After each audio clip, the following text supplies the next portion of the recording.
up to me and ask, how can you do cardio and retain all that muscle at the same time?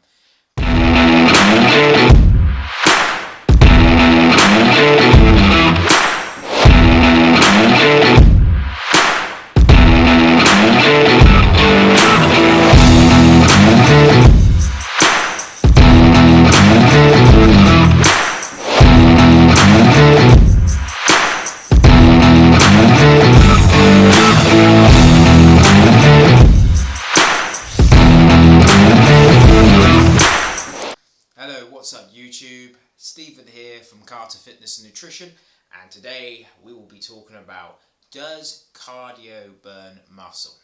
Now, this is a big discussion going around, okay? This is huge in the fitness industry. I get asked this a lot, okay? Because obviously I love cardio personally, so obviously people come up to me and ask, how can you do cardio and retain all that muscle at the same time? Okay, but before we get into this, please like and subscribe to our channel. It really helps us out. Okay, it keeps us going, keeps us providing information to you, because all the information that we provide to you is by fact and by personal experience. Okay, so does cardio burn muscle? Now I'm going to give you a short answer to this one. No. Why and how? Because cardio, depending on the intensity, has a great recovery increase. Okay, so it increases your recovery, it increases blood flow.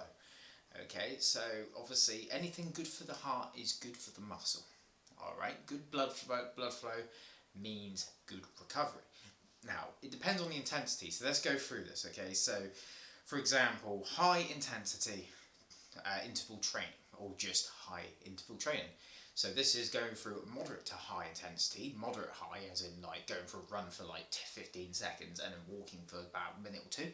And then you've got HIIT interval training where you're going all out for a minute and then taking 2 minutes rest. Okay, so that's the difference. There's a lot more obviously time when it comes to going for the sprint. So high intensity interval training obviously uses a lot more stimulus on the muscle, okay? So for example, if you train legs twice a week and you do 3 lots of HIIT cardio, you are interfering with recovery, okay? Your muscle breaks down, the fibers break down, okay, and then obviously needs recovery, needs optimal recovery to grow, okay? So when those muscle fibers are obviously torn, that's when obviously it needs that time off where you're not performing those exercises. For example, you're not training legs the next day, okay, unless you're training obviously quads one day and hamstrings another.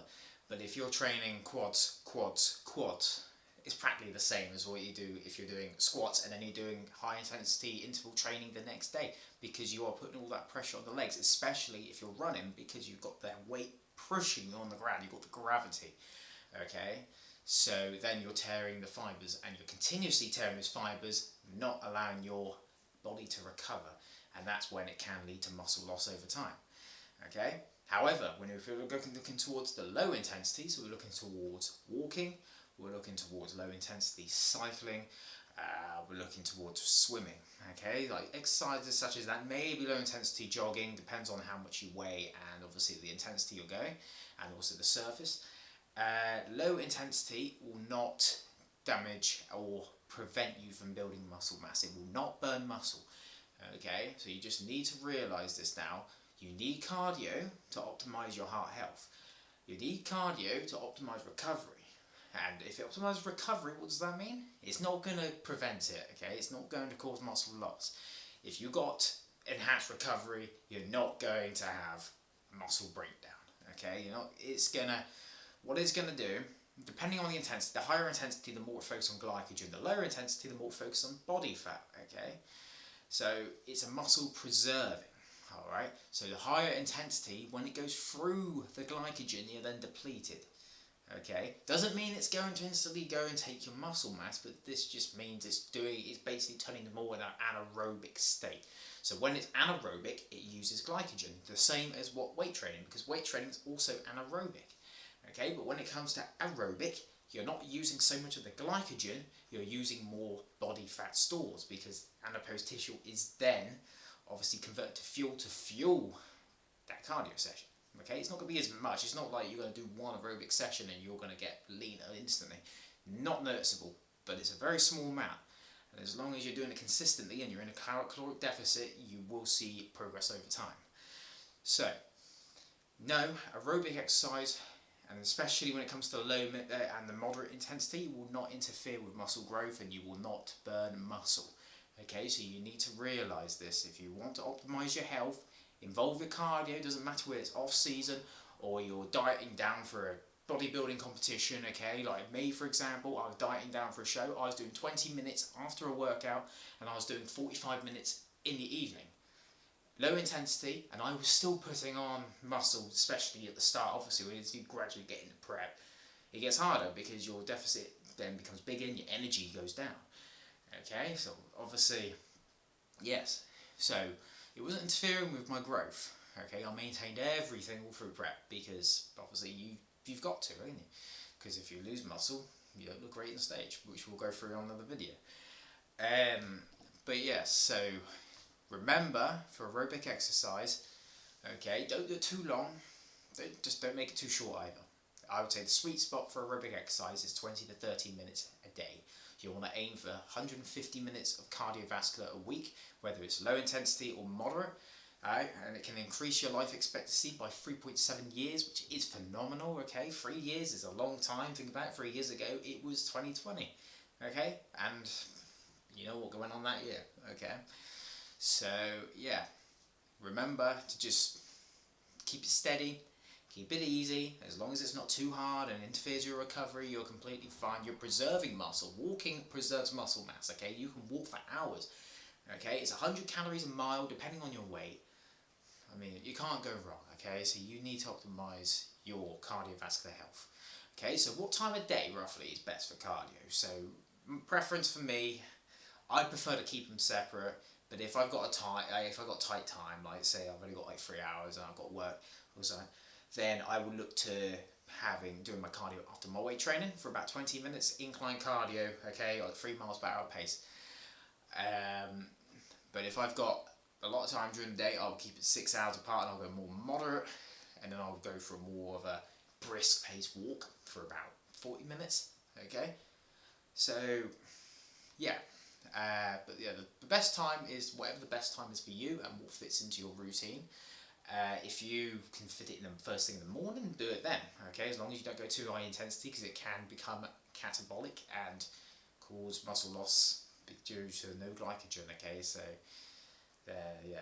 But then obviously that takes a while. It takes about 20 minutes of high interval training in the morning, obviously then to dig into muscle mass because your body needs to fuel, okay? But however, if you do low intensity, body fat, obviously, like I said, if it focuses on body fat during the day, it will also focus on body fat at the same time in the morning.